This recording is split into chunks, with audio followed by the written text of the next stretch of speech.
Hello everyone. आज की class में हम बात करने वाले हैं क्लास 11th के एक बहुत ही इंपॉर्टेंट चैप्टर की, that is structure of the atom. Structure of the atom class 11th की केमिस्ट्री का एक बहुत ही बेसिक चैप्टर है जिसको हमें बहुत ध्यान से समझना होगा, क्योंकि इसी चैप्टर के बेस पे हमारी क्लास 11th और क्लास 12th की या हायर लेवल की, चाहे ग्रेजुएशन केमिस्ट्री हो, सारी केमिस्ट्री इस चैप्टर के बेस पर ही है आगे। तो हमें इस चैप्टर को बहुत अच्छे से समझना होगा। चलिए शुरू करते हैं।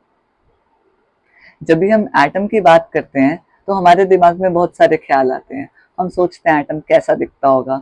हमने क्लास 9-10 में बहुत सारी थ्योरीज भी पढ़ी होती है। We have a chapter atoms and molecules in class 9 and उसके अंदर हम पढ़ते हैं तो हमें समझ में आता है कि ओके, एटम कुछ कुछ शायद ऐसा दिखता है जिसमें सेंट्रली लोकेटेड न्यूक्लियस है और इलेक्ट्रॉन उसके आसपास ऐसे रिवॉल्व कर रहे हैं। इसके अलावा हम ऐसा भी सोच सकते हैं कि इलेक्ट्रॉन ऐसे एलिप्टिकल ऑर्बिट्स में भी रिवॉल्व कर सकते हैं।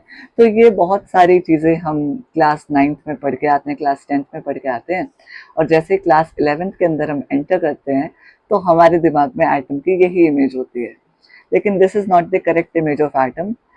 हम इस कोर्स में एटम को बहुत ही ध्यान से समझेंगे। एटम कैसा दिखता है, एटम एक्चुअली है कैसा, क्या एटम सच में एक पार्टिकल है या एटम वेव की फॉर्म में भी एग्जिस्ट कर सकता है। तो हम इन सारी चीज़ों पर बहुत डिटेल्ड एक्सप्लेनेशन सीखेंगे और समझेंगे, और साथ ही हम देखेंगे कि एटॉमिक थ्योरी कैसे इवॉल्व हुई और एक थ्योरी के बाद दूसरी थ्योरी कैसे आई। आइए शुरू करते हैं। सबसे पहले हम हिस्टोरिकल बैकग्राउंड देख लेते हैं एक बार एटॉमिक थ्योरी का। एंशिएंट इंडियन फिलोसोफर्स, जैसा कि एनसीईआरटी में भी मेंशन्ड है, इंडियन फिलोसफी में महर्षि कणाद ने सबसे पहला कंसेप्ट दिया था परमाणु का। Actually what he thought was, इन्होंने चावल के दाने को देखकर एटॉमिक थ्योरी को प्रपोज करने की कोशिश की। इन्होंने सोचा कि एक राइस का पार्टिकल है, उसे अगर मैं तोड़ूं तो वो दो पार्ट्स में ब्रेक हो जाएगा। फिर आगे उन दो पार्ट्स के भी एक पार्ट को मैं और फर्दर ब्रेक करने की कोशिश करूं तो और छोटे पार्ट्स में ब्रेक हो जाएगा। ऐसे करते करते एक तो ऐसी स्टेज आएगी जहां पर वो राइस का पार्टिकल और छोटे पार्ट में ब्रेक नहीं हो पाएगा, और वही एटॉमिक स्टेज होगी। तो इन्होंने उस स्टेज को अणु और परमाणु वाली स्टेज बोला, और इन्होंने बोला कि ये एक परमाणु है जिसके अंदर अणु और अणु होंगे। तो इन्होंने बोला proposed matter is made of indestructible indivisible particles called परमाणु। That is how the theory was given by Maharishi Kanada. उसके बाद ग्रीक फिलोसफी में भी सेम टाइमलाइन के अराउंड एटोमोस की थ्योरी आई। एटोमोस, ये जो अनकटेबल थ्योरी थी, यही कुछ कुछ ग्रीक फिलोसफी भी इंस्पायर हुई इससे, और एटोमोस की थ्योरी आई जिसमें सजेस्ट किया गया कि एटम्स इंडिविजिबल स्फीयर्स हैं और फंडामेंटल यूनिट है, यानी जितनी भी दुनिया में आप चीजें देखते हैं वो सब किससे मिलकर बनी है, एटम से। इन दोनों थ्योरीज के बहुत बाद में आई डाल्टन की एटॉमिक थ्योरी, जो 1808 में थी, जिसमें एटम को एक बिलियर्ड बॉल से कंपेयर किया गया था। उसके बाद थॉमसन का प्लम पुडिंग मॉडल आया, क्योंकि डाल्टन एटॉमिक थ्योरी कुछ चीजों को एक्सप्लेन करने में हो गई थी फेल। तो उस टाइम पर थॉमसन, रदरफोर्ड, नील बोर और स्क्रोडिंजर, अरविंद स्क्रोडिंजर, इन जैसे लोगों ने बहुत सारी थ्योरीज को इवॉल्व करने की कोशिश की, और फाइनली आज हमारे पास quantum mechanical model of the atom तक हम पहुंच गए हैं, और उसके आगे भी हम अभी थ्योरीज को इवॉल्व कर ही रहे हैं, क्योंकि साइंटिफिक स्टडीज हमेशा एवर इवॉल्विंग सब्जेक्ट होता है, हमेशा चेंजेस आते रहते हैं, हमेशा इसमें एडवांसमेंट होती रहती है। तो ऐसा क्या था डाल्टन के एटॉमिक थ्योरी में, या ऐसा क्या था यूनिवर्स के अंदर जिसे डाल्टन की एटॉमिक थ्योरी एक्सप्लेन नहीं कर पाई, और फिर हमने सोचा कि कुछ एटम से भी छोटा हो सकता है। तो उसके लिए हमें पहले समझनी पड़ेगी डाल्टन की atomic theory. Yes, he is Dalton. तो डाल्टन ने 1808 में एटॉमिक थ्योरी दी थी।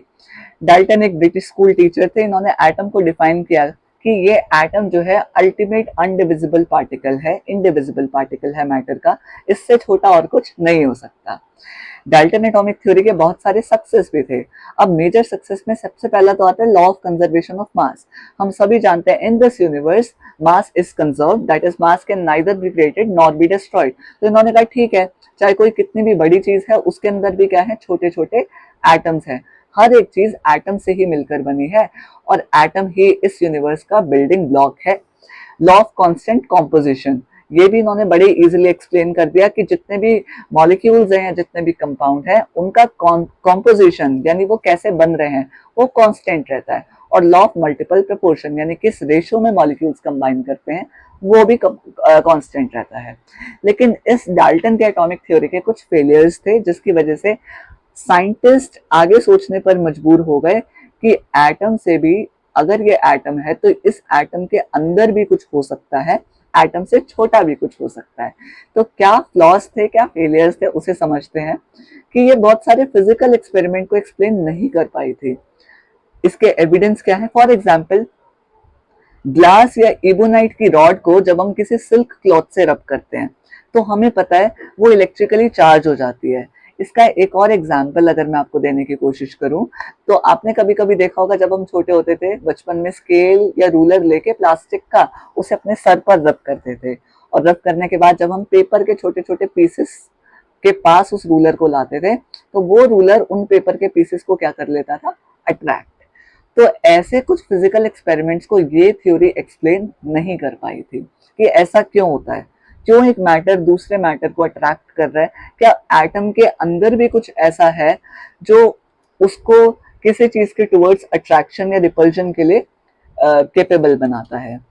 तो इसका कंक्लूजन यही आया, इसके कंक्लूजन से हमें पता चला कि एटम्स आर नॉट इंडिविजिबल, लेकिन उसके अंदर कुछ छोटे 4 सब एटॉमिक पार्टिकल्स हो सकते हैं। आगे बढ़ते हैं, डाल्टन की एटॉमिक थ्योरी को एक बार बड़े डिटेल में समझ लेते हैं क्योंकि हम सभी पढ़ते हैं लेकिन भूल जाते हैं, ऐसा सबके साथ होता है। तो डाल्टन एटॉमिक थ्योरी को एक बार पढ़ लेते हैं। डाल्टन की एटॉमिक थ्योरी के 5 पोस्टुलेट्स थे। पहला पोस्टुलेट था कि atom is the ultimate particle, जितना भी मैटर है वो एटम से मिलके बना है एंड एटम इज इंडिविजिबल। दूसरा पोस्टुलेट था आइडेंटिकल एलिमेंट्स का। All atoms of given elements are identical in mass, size and chemical properties. इसका एक एग्जांपल देता हूँ। फॉर एग्जांपल, मैंने गोल्ड का एक ब्लॉक ले लिया। किसका ब्लॉक ले लिया? गोल्ड का। अब इस गोल्ड के ब्लॉक में मान लीजिए कि 100% प्योर गोल्ड का ब्लॉक है। तो इस गोल्ड के ब्लॉक के अंदर जितने भी एटम्स होंगे वो सभी किसके होंगे? गोल्ड के। अब मैं इस एक एटम को मैग्नीफाई करके देखता हूँ, तो ये एटम है गोल्ड का। ऐसे ही इसके साथ और भी एटम्स होंगे गोल्ड के। तो ये दोनों जो एटम्स है गोल्ड के, या जितने भी ये सारे एटम्स है गोल्ड के, वो मास, साइज और केमिकल प्रॉपर्टीज, तीनों चीजों में क्या होंगे? बिल्कुल सेम, आइडेंटिकल होंगे। कैसे होंगे बेटा? आइडेंटिकल। तो ये चीज अगर आपको क्लियर हो गई तो आपको डाल्टन एटॉमिक थ्योरी का सेकंड पोस्टुलेट भी क्लियर हो गया। पहला पोस्टुलेट क्या था?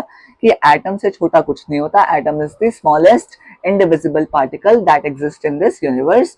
और दूसरा पोस्टुलेट था आइडेंटिकल एलिमेंट्स का। मतलब एक एलिमेंट के, एक प्योरेस्ट फॉर्म ऑफ एलिमेंट के जितने भी एटम्स होंगे वो सभी कैसे दिखेंगे? एकदम आइडेंटिकल, चाहे आप उनका मास ले लीजिए, चाहे आप उनका साइज ले लीजिए, चाहे आप उनकी केमिकल प्रॉपर्टीज ले लीजिए। दूसरा था, सिर्फ सेकंड पोस्टुलेट का थोड़ा सा एक एडवांसमेंट है कि डिफरेंट एलिमेंट्स के एटम्स डिफरेंट होंगे। भाई ये गोल्ड के एटम्स है, यहीं अगर मैं ले आऊं सिल्वर, तो सिल्वर के एटम, अगर मान लीजिए गोल्ड के एटम्स बड़े हैं, हो सकता है सिल्वर के एटम्स इससे छोटे हो जाए। आई एम नॉट सेइंग कि छोटे ही होंगे, लेकिन इनका मास और साइज या केमिकल प्रॉपर्टीज या तीनों चीजें, ये सब क्या हो सकता है? डिफरेंट। ऐसा डाल्टन ने बोला। आज की डेट में हमें पता है कि सिल्वर और गोल्ड की बहुत सारी प्रॉपर्टीज अलग अलग हैं। बहुत सारी, क्या कलर ही देख लीजिए, गोल्ड का कलर येलोइश होता है, सिल्वर का कलर व्हाइट होता है। केमिकल प्रॉपर्टीज भी अलग हैं। Gold is more less reactive than silver, that is gold is more inert than silver, है ना।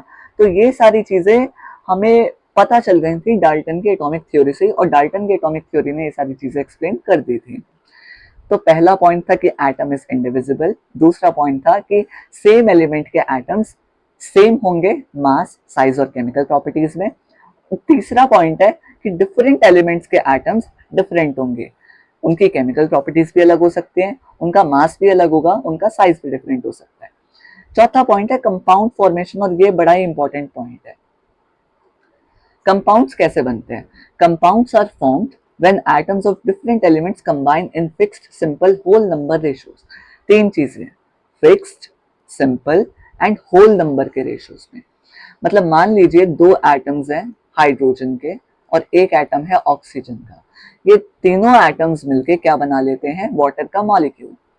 अब ये जो वाटर का मॉलिक्यूल है, ऐसे बहुत सारे वाटर के मॉलिक्यूल्स मिलके बनाएंगे कंपाउंड। और इस पोस्टुलेट के अकॉर्डिंग डिफरेंट एलिमेंट्स के, देखिए हाइड्रोजन एक एलिमेंट है, ऑक्सीजन एक अलग एलिमेंट है।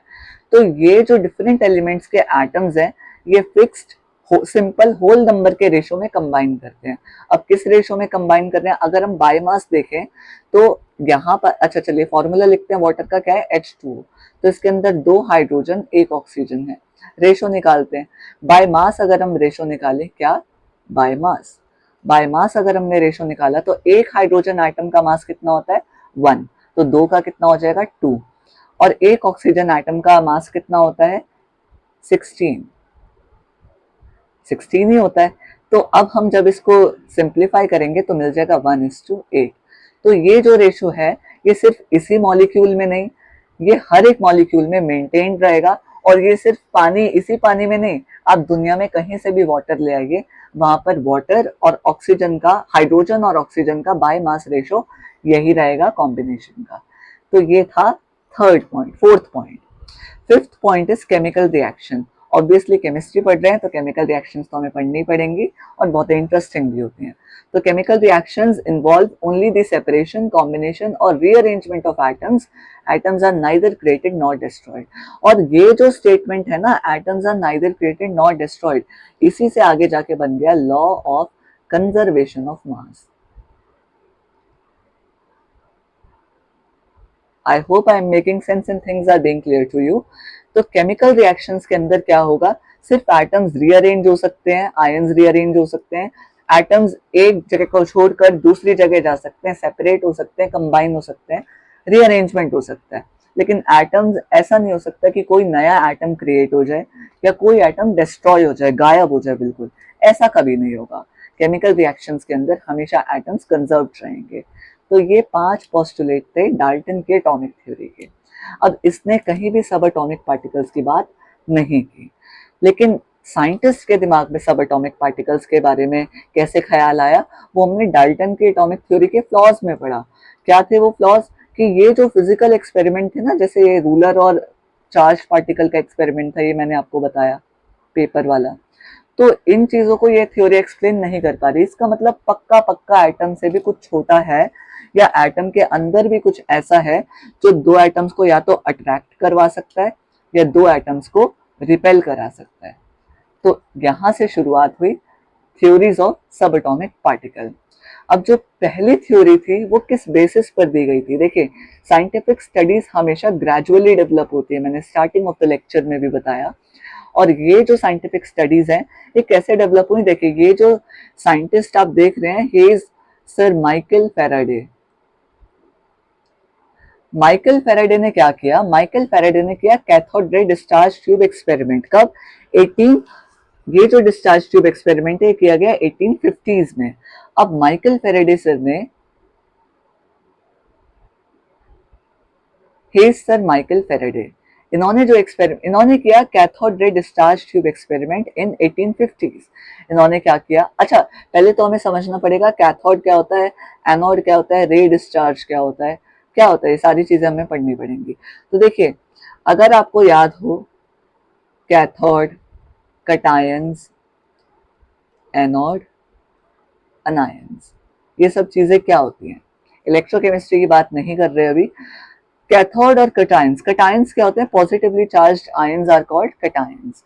अनायंस क्या होते हैं, negatively charged ions are called anions.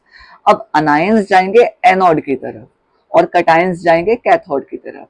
तो कटायंस पे पॉजिटिव चार्ज है, तो वो किस तरफ जाएंगे हमें पता है, like charges repel each other and unlike charges attract each other। तो कैटायंस को कौन अट्रैक्ट करेगा, नेगेटिव चार्ज। तो कैथोड कौन सा इलेक्ट्रोड हो गया, बैटरी का वो इलेक्ट्रोड जिसपे नेगेटिव चार्ज है, वो कैथोड हो गया। Anions are negatively charge subatomic particles, और anions are all the ions which are negatively charged. Actually electrons are the subatomic particles which are negatively charged. और जब किसी भी एटम या किसी भी मॉलिक्यूल के ऊपर एक्स्ट्रा इलेक्ट्रॉन्स आ जाते हैं तो बन जाता है अनायन। तो अनायंस आर नेगेटिवली चार्ज, तो वो किसकी तरफ जाएंगे, वो जाएंगे पॉजिटिवली चार्ज की तरफ। तो एनोड इज पॉजिटिवली चार्ज। तो बैटरी का वो टर्मिनल, देखिए आपने कभी कोई सेल या बैटरी जरूर देखी होगी, ऐसी भी बैटरीज आती हैं जहां पर ऐसा कुछ होता है। और कुछ आपने सेल्स ऐसे देखे होंगे, जैसे घड़ी में, क्लॉक में जो सेल डलता है, AAA AA बैटरीज जो होती हैं, तो यहाँ पर ये पॉजिटिवली चार्ज टर्मिनल, ये नेगेटिवली चार्ज टर्मिनल। तो ये जो पॉजिटिवली चार्ज टर्मिनल है, this is called anode and this negatively charge terminal is called cathode. आगे जाके इलेक्ट्रोकेमिस्ट्री में आप पढ़ेंगे कि एनोड और कैथोड भी रिवर्सिबल होते हैं, चार्जिंग डिस्चार्जिंग का कंसेप्ट भी पढ़ेंगे। तो वो सारी चीजें हम क्लास 12 में डिस्कस करेंगे, क्लास 12 का चैप्टर नंबर 2 इलेक्ट्रोकेमिस्ट्री। तो अभी आपको ये सारी बात क्लियर हो गई होंगी, एनोड और कैथोड वाली कहानी। खैर, इस कंसेप्ट को आप दिमाग में रखिए। अभी हम इसके बेसिस पे क्या बात कर सकते हैं, हम इसके बेसिस पे बात कर सकते हैं कि cathode ray discharge tube experiment क्या था। तो आप सभी को पता है कैथोड कौन सा इलेक्ट्रोड हो जाएगा बैटरी का, कैथोड वो इलेक्ट्रोड हो जाएगा जिसकी तरफ कटायंस आएंगे, और कटायंस आएंगे नेगेटिवली चार्ज टर्मिनल की तरफ, क्योंकि कटायंस के ऊपर होता है पॉजिटिव चार्ज। इन्होंने क्या किया, माइकल फैराडे ने एक ऐसी ग्लास की ट्यूब ली, देखिए आपको एक ट्यूब दिख रही है, एक ग्लास की ट्यूब ली, इसके ऊपर इन्होंने एक ऐसे स्लिट लगा दी और यहाँ पर वैक्यूम पंप अटैच कर दिया। यहाँ से क्या अटैच कर दिया, vacuum pump. Vacuum pump attach करने का मतलब क्या है कि मैं यहाँ पर लो प्रेशर बिल्ड करने की कोशिश कर रहा हूँ। क्या चाहिए मुझे, लो प्रेशर। और कितना लो प्रेशर, 10⁻³ टू 10⁻⁻2 mmHg, इतना कम प्रेशर बिल्ड करना है। यानी यहाँ से सारी हवा को बाहर निकाल लेना है। यहाँ मॉलिक्यूल्स बहुत कम होने चाहिए, गैस के मॉलिक्यूल्स भी ना के बराबर ही हो, ठीक है। उसके बाद इन्होंने हाई वोल्टेज अप्लाई की। यहाँ पर इन्होंने कोई भी ऐसा बैटरी या कुछ ऐसा सेटअप लगाया जिससे ये बहुत हाई वोल्टेज दे सके। तो दो कंडीशंस थी cathode ray discharge tube experiment की, पहला लो प्रेशर, दूसरा हाई वोल्टेज, ठीक है। अब इन्होंने क्या किया, हाई वोल्टेज लगाने के बाद यहाँ पर इन्होंने देखिए बैटरी के दोनों टर्मिनल्स पे डिस्क लगा दी मेटल की, और ये जो मेटल की डिस्क थी, कैथोड वाली नेगेटिवली चार्ज, एनोड वाली पॉजिटिवली चार्ज। अब जब हाई वोल्टेज अप्लाई किया गया तो कैथोड से कुछ तो ऐसी चीज थी जो एनोड की तरफ जा रही थी। इनको ऐसा रियलाइज हुआ, इनको ऐसा फील हुआ कि कुछ ना कुछ तो है जो कैथोड से एनोड की तरफ जा रहा है, तभी ये सर्किट कैसा हो रहा है, कंप्लीट। अदरवाइज ये सर्किट कंप्लीट नहीं हो पाता। तो इन्होंने क्या सोचा, अब ऐसा क्या है जो कैथोड से एनोड की तरफ जा सकता है, उसके बारे में सोचते हैं। तो इन्होंने इसको ढूंढने के लिए, इसका पता लगाने के लिए, इसको क्लैरिफाई करने के लिए, अब ये जो एनोड थी, एनोड को थोड़ा सा आगे कर दिया और एनोड के पीछे फ्लोरोसेंट कोटिंग कर दी। एनसीईआरटी में ये फ्लोरोसेंट दे रखा है, एक्चुअली अगर और प्रिसाइज होके बोले, so this was a phosphorescent coating. Fluorescence और फॉस्फोरेसेंस के बीच में एक डिफरेंस होता है, वो डिफरेंस यही है कि फ्लोरोसेंस एक इमीडिएट फिनोमेना है, फॉस्फोरेसेंस एक डिलेड फिनोमेना है। फ्लोरोसेंस तुरंत दिखता है और गायब हो जाता है, आप ऑब्जर्व ऐसे कर पाएंगे। फॉर एग्जाम्पल आपने देखा होगा नियॉन क्लॉक्स आती हैं आजकल। नियॉन क्लॉक्स क्या है, वो फ्लोरोसेंट होती हैं। कुछ चीजें लाइट के प्रेजेंस में चमकती हैं, दोज आर फ्लोरोसेंट, लेकिन कुछ चीजें लाइट की एब्सेंस में भी चमकती हैं। तो दो, अब जैसे अगर एक एग्जांपल दूं तो नियॉन क्लॉक्स वाला example is a very good example for fluorescence. एक और हाइलाइटर आपने देखा होगा, फ्लोरोसेंट मार्कर्स आते हैं, तो वो सब भी फ्लोरोसेंट के ही एग्जांपल हैं।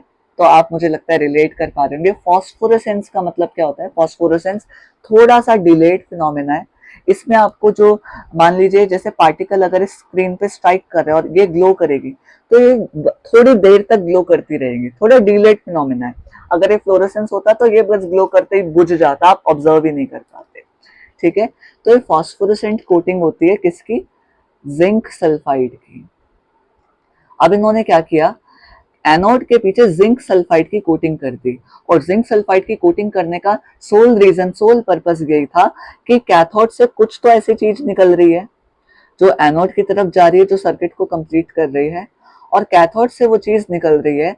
तो यहाँ पर इन्होंने एनोड पर कर दिया एक होल। तो इस केस में अब इन्होंने कैसा लिया, परफोरेटेड एनोड। इसको हम, जब हम किसी चीज के ऊपर होल कर देते हैं सेंटर में, तो हम उसे क्या बोलते हैं, परफोरेशन। तो इन्होंने परफोरेटेड एनोड लिया, यानी अब वो जो पार्टिकल है वो एनोड को भी क्रॉस कर सकता है।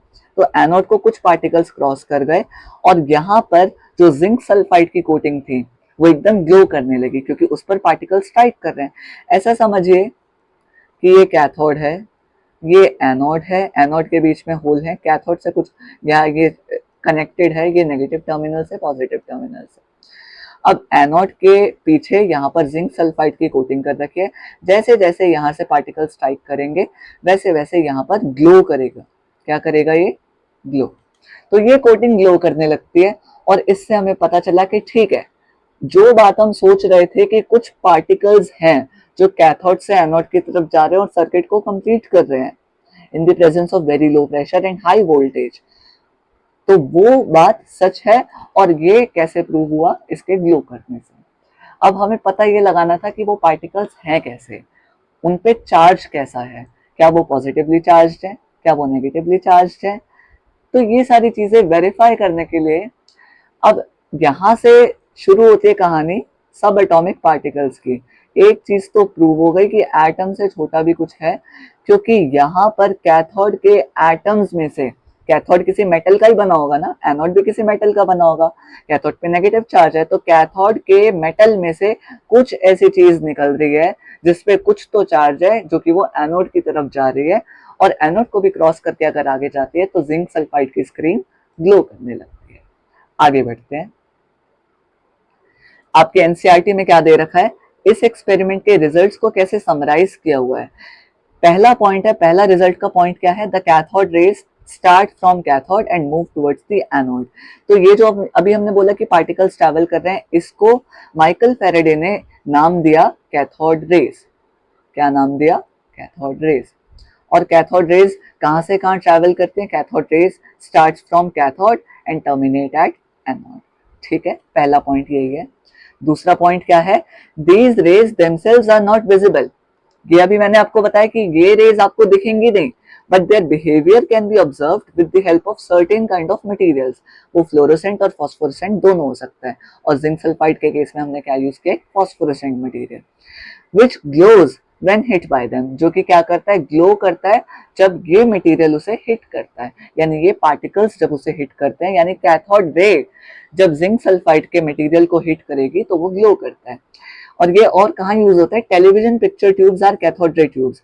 तो आपके टीवी में पुराने वाले जो टीवी आते थे, आजकल तो एलईडीज आने लगे हैं, ओएलईडीज आने लगे हैं, ये सारे आने लगे हैं, लेकिन इससे पहले आपने देखा होगा वो जो बॉक्स वाले टीवी आते थे, हमारे चाइल्डहुड में हमने जरूर देखे होंगे। तो वो उन टेलीविजन के अंदर एक ट्यूब होती थी, कैथोड रे ट्यूब। ठीक है, और टेलीविजन की पिक्चर का किसकी वजह से बनती है? फ्लोरोसेंस या फॉस्फोरेसेंस की वजह से। टेलीविजन की स्क्रीन कोटेड होती थी ऐसे फ्लोरोसेंट या फॉस्फोरेसेंट मटेरियल्स की वजह से। तो कैथोड रे जब यहाँ पर स्ट्राइक करती थी टेलीविजन की स्क्रीन पर, जैसे मान लीजिए टेलीविजन की स्क्रीन है, ये कोटेड है फ्लोरोसेंट या फॉस्फोरेसेंट मटेरियल की मटेरियल से, और यहाँ पर एक ट्यूब है। कैथोड रे जब इसको हिट करती है तो यहाँ पर क्या होती है? ये ग्लो करने लगती है। तो ऐसा पहले कंसेप्ट यूज होता था टेलीविजन के अंदर। ठीक है, तो सेकंड पॉइंट क्या बोलना चाह रहे हैं Michael Faraday? He is Michael Faraday as I told you. इन्होंने पहला पॉइंट तो बोला कि cathode rays start from cathode and end at anode. दूसरा पॉइंट इन्होंने बोला कि कैथोड रेज खुद विजिबल नहीं है, लेकिन जब वो किसी फ्लोरोसेंट या फॉस्फोरेसेंट मटेरियल को हिट करती हैं तब वो ग्लो करता है। ठीक है, और ये यूज का हो रहा है टेलीविजन पिक्चर्स में। CRT cathode ray tube widely used tubes है। Third point says that in the absence of electrical or magnetic field, these rays travel in straight line. अब एक बड़ा इंटरेस्टिंग फिनोमेना है जो जे थॉमसन सर ने किया, आगे सर जे थॉमसन ने, जिन्होंने इलेक्ट्रॉन को डिस्कवर किया। तो हम डिस्कस करेंगे आगे की क्लास में कि इलेक्ट्रॉन कैसे डिस्कवर हुआ, और वो भी cathode ray discharge tube experiment से हुआ। लेकिन फर्क सिर्फ इतना था कि माइकल फैराडे ने ये जो एक्सपेरिमेंट किया वो कोई इलेक्ट्रिकल या मैग्नेटिक फील्ड की प्रेजेंस में नहीं किया। जे थॉमसन ने यही एक्सपेरिमेंट आगे इलेक्ट्रिकल और मैग्नेटिक फील्ड में किया, और इन्होंने इलेक्ट्रिकल और मैग्नेटिक फील्ड की प्रेजेंस में एक्सपेरिमेंट करके देखा तो वो बिहेवियर थोड़ा डिफरेंट था, इलेक्ट्रॉन्स का कंसेप्ट आ गया था। अभी हम आगे पढ़ेंगे कि वो वेरीफाई कैसे हुआ और जे थॉमसन ने इलेक्ट्रॉन की डिस्कवरी कैसे की। तो हम समझने की कोशिश करते हैं। इलेक्ट्रिकल और मैग्नेटिक फील्ड की एब्सेंस में, मान लीजिए यहाँ पर कोई भी इलेक्ट्रिकल और मैग्नेटिक फील्ड नहीं है, तो ये कैथोड रेज कैसे ट्रेवल करेंगी? जैसे लॉज ऑफ फिजिक्स बताते हैं कि ज्यादातर जितनी भी रेज होती हैं, वेव्स होती हैं, कैसे ट्रेवल करती हैं? रेक्टिलिनियर मोशन या रेक्टिलिनियर प्रोपगेशन होता है इनका। तो ऐसे ही कैथोड रेज भी सीधी एकदम स्ट्रेट लाइन में ट्रेवल करती हैं। स्ट्रेट पाथ कवर करती हैं। Fourth point says that in the presence of electrical और magnetic field the behaviour of cathode rays are similar to that expected from negatively charge particle. यानी जब आप electrical या मैग्नेटिक फील्ड लगाते हैं तो कैथोड रे का बिहेवियर कैसा हो जाता है, ऐसा हो जाता है जैसे अगर कैथोड रे की जगह कोई नेगेटिवली चार्ज पार्टिकल होता, वो जैसा बिहेवियर दिखाता, एग्जैक्टली वैसा बिहेवियर हो जाता है कैथोड रेज का। जब हम क्या लगाते हैं, या तो हम लगा दें इलेक्ट्रिकल फील्ड या फिर हम लगा दें मैग्नेटिक फील्ड। तो ये बात आपको याद रहेगी, इलेक्ट्रिकल या मैग्नेटिक फील्ड की प्रेजेंस में इनका बिहेवियर चेंज हो जाता है। लास्ट पॉइंट, और ये चार्ज नेगेटिवली चार्ज पार्टिकल्स को बाद में क्या बोला गया, electrons. Last point says that the characteristics of cathode raise, यानी ये जो कैथोड रेज है, और बाद में तो पता ही चल गया कि इलेक्ट्रॉन्स है, do not depend upon the material of electrodes and the nature of gas present in the cathode ray tube. यानी आप इस कैथोड रे ट्यूब के अंदर कोई सी भी गैस ले लीजिए, कुछ भी ले लीजिए, इस कैथोड का मटेरियल इस पे डिपेंड नहीं करता, किसकी प्रॉपर्टीज, कैथोड रे की प्रॉपर्टीज। क्योंकि कैथोड रे बन कहां से रही है, देखिए कैथोड रे बन रही है इलेक्ट्रॉन से, और इलेक्ट्रॉन तो किसी भी एटम का हो, इलेक्ट्रॉन तो इलेक्ट्रॉन ही है, सेम ही रहेगा, ऑल इलेक्ट्रॉन्स आर आइडेंटिकल। तो फिर कैथोड रेज डिपेंड नहीं कर सकती, चाहे आप मेटल कोई सा भी ले लीजिए, चाहे आप गैस कोई सी भी ले लीजिए inside the cathode ray tube. आगे की क्लासेस में हम पढ़ेंगे कि कैनाल रे एक्सपेरिमेंट से हमें न्यूट्रॉन्स और प्रोटॉन्स के बारे में पता चला, लेकिन वो डिपेंडेंट था on the nature of gas that you take. तो उससे हमें पता चल जाएगा कि कुछ ना कुछ तो वो गैस पे डिपेंड कर रहा है, और कैसे आगे थ्योरी इवॉल्व हुई। आई होप ये वाली सारी चीज आपको क्लियर है। अब ये है सर जे थॉमसन।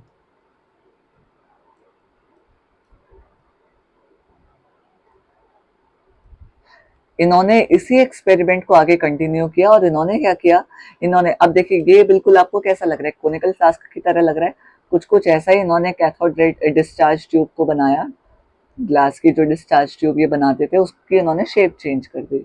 और इन्होंने क्या किया, ये हमारा होता था कैथोड, ये है हमारा एनोड, यहाँ पर कोटिंग हो रखी थी किसकी, फ्लोरोसेंट या फॉस्फोरोसेंट मटेरियल की, जो कि हम क्या ले लेते हैं, जिंक सल्फाइड। चलिए इसको ठीक से बनाते हैं, जो कि हम ले सकते हैं जिंक सल्फाइड।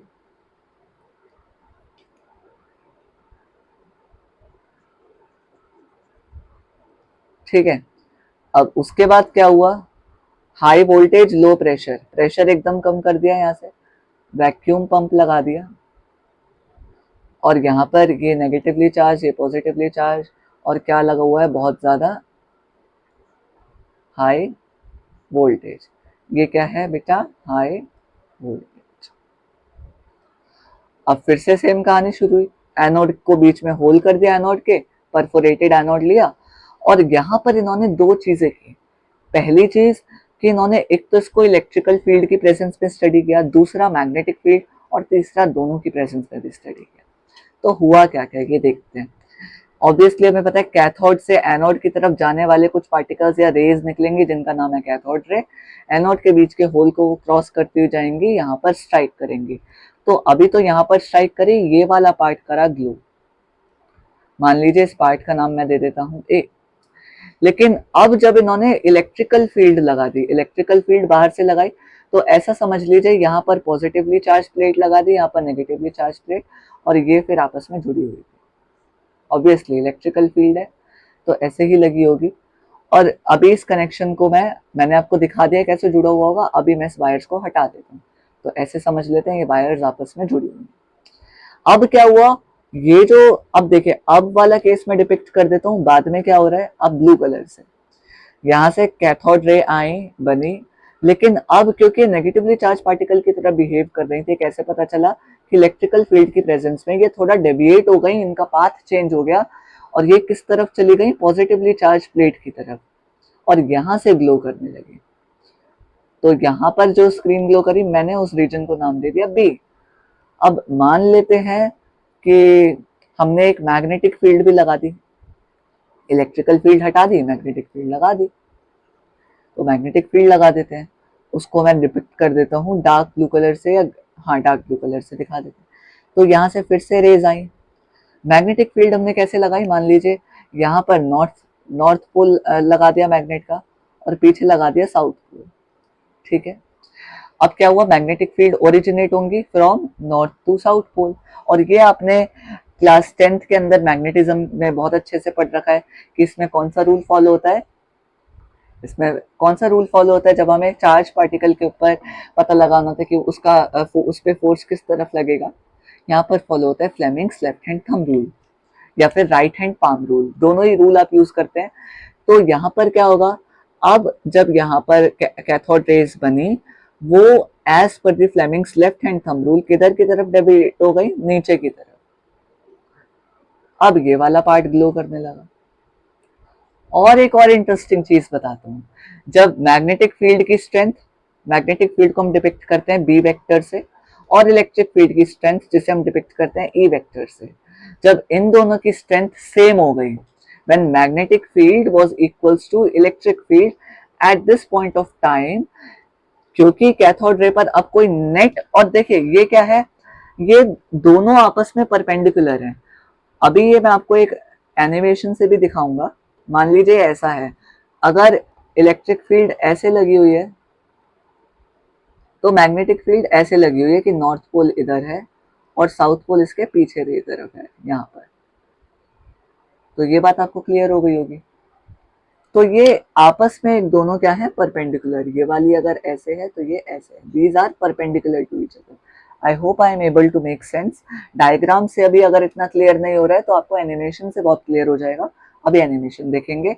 लेकिन एक चीज आपको क्या समझनी है, जब मैग्नेटिक फील्ड और इलेक्ट्रिक फील्ड की स्ट्रेंथ सेम हो गई थी, तो कैथोड रेज वापस से सेम उसी जगह टकराने लगी जहां पर पहले बिना इनकी प्रेजेंस में टकरा रहे थे। That is, the cathode rays did not follow the deviated path when strength of magnetic and electric field was equal. So at that case, they followed the same undeviated path, that is, they were striking at the region A. Okay, so in that case, we can say that yes, we can track the path of cathode rays via you know, we can just manipulate the strength of electric and magnetic field, and we can deviate the path of cathode rays. तो अब हम एक animation के through इसको समझने की कोशिश करते हैं कि कैसे जे थॉमसन ने cathode ray discharge tube experiment से इलेक्ट्रॉन्स को कंफर्म किया। अभी ये हमें समझ में आ गया, अब हम आगे समझते हैं। तो देखिए, मेरी स्क्रीन के लेफ्ट हैंड साइड में आपको एक फ्लास्क दिख रहा होगा, तो यही हमारा वो है cathode ray discharge tube experiment. अब देखिए, ये नेगेटिवली चार्ज टर्मिनल क्या है, कैथोड, और ये पॉजिटिवली चार्ज टर्मिनल क्या है, एनोड। और आप बहुत इजीली देख सकते हैं कि नेगेटिवली चार्ज टर्मिनल से, देखिए ये दो मेटल की डिस्क है, नेगेटिवली चार्ज टर्मिनल से क्या निकल रहे हैं, ग्रीन कलर की कैथोड रेज निकल रही हैं।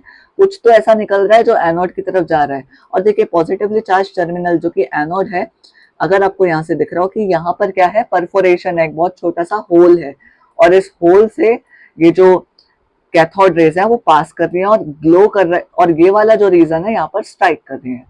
ऐसा ये कलरफुल तो नहीं होती, खैर ग्रीन कलर की नहीं दिखती, ये तो आपको समझाने के लिए ऐसी बनी हुई है। जावा लैब्स की ये साइट है, यहाँ पर ये सिमुलेशन आपको मिल जाएगा, ठीक है। अब मान लीजिए मैंने यहाँ पर लगा दी इलेक्ट्रिक फील्ड, तो इलेक्ट्रिक फील्ड जब मैंने लगाई, देखिए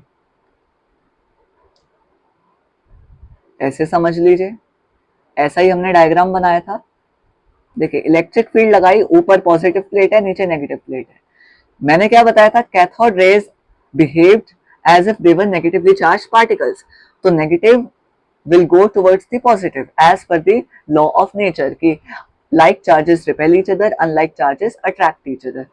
तो ये अगर नेगेटिवली चार्ज पार्टिकल की तरह बिहेव करे तो अब इसका डेविएटेड पाथ, वैसे ये यहाँ स्ट्राइक करनी चाहिए थी, लेकिन अब इसका डेविएटेड पाथ कहाँ हो गया, थोड़ा सा ऊपर की तरफ towards the positively charge plate, ठीक है। अब अगर मैं यहाँ पर मैग्नेटिक फील्ड लगा दूं, देखिए मैग्नेटिक फील्ड मैंने लगा दी, मैंने जैसा आपको दिखाया था वैसा ही है सेम, आप देख पा रहे होंगे। देखिए ये जो मैग्नेट का रेड टर्मिनल होता है ये होता है नॉर्थ, और ये जो ब्लू टर्मिनल होता है ये होता है साउथ। तो अब देखिए अब ये किस तरफ जा रही है, अगर आप ध्यान से देख पाए तो इस केस में नॉर्थ और ये साउथ के अकॉर्डिंग जब आप फ्लेमिंग्स लेफ्ट हैंड रूल लगाएंगे या राइट हैंड पाम रूल लगाएंगे तो यहाँ पर एक इधर की तरफ जा रही है, ये जा रहे हैं नीचे की तरफ। तो पहले ऊपर की तरफ जा रही थी, अब जा रही है नीचे की तरफ। आई होप इसमें कोई डाउट नहीं होगा। और अगर हम दोनों को साथ में लगा के देखें, दोनों को साथ में लगाने का ऑप्शन इसके अंदर है नहीं। अगर दोनों को साथ में लगाएंगे और स्ट्रेंथ इक्वल होगी तो ये जो पाथ है ये एकदम स्ट्रेट हो जाएगा। आई होप आपको चीजें क्लियर हुई होंगी और आपको cathode ray discharge tube experiment और ये जो हमने सर जे थॉमसन का एक्सपेरिमेंट किया ये आपको बहुत अच्छे से समझ में आया होगा। यहाँ से डिस्कवरी ऑफ इलेक्ट्रॉन हुई और इसके बाद हम आगे समझेंगे कि कैसे discovery of protons, discovery of neutrons हुई थी। तो डिस्कवरी ऑफ इलेक्ट्रॉन यहीं तक थी, लेकिन इसके आगे भी कैसे चार्ज पता चला इलेक्ट्रॉन के ऊपर, हमें कैसे पता चला कि इलेक्ट्रॉन के ऊपर जो आप पढ़ते हैं 1.6 इंटू 10⁻⁻19 कूलम का चार्ज होता है, वो कैसे पता चला, वो पता चला मिलिकन्स ऑयल ड्रॉप एक्सपेरिमेंट से। उसको हम नेक्स्ट क्लास में पढ़ेंगे और उसके बाद हम इस चैप्टर को आगे की ओर लेके जाएंगे।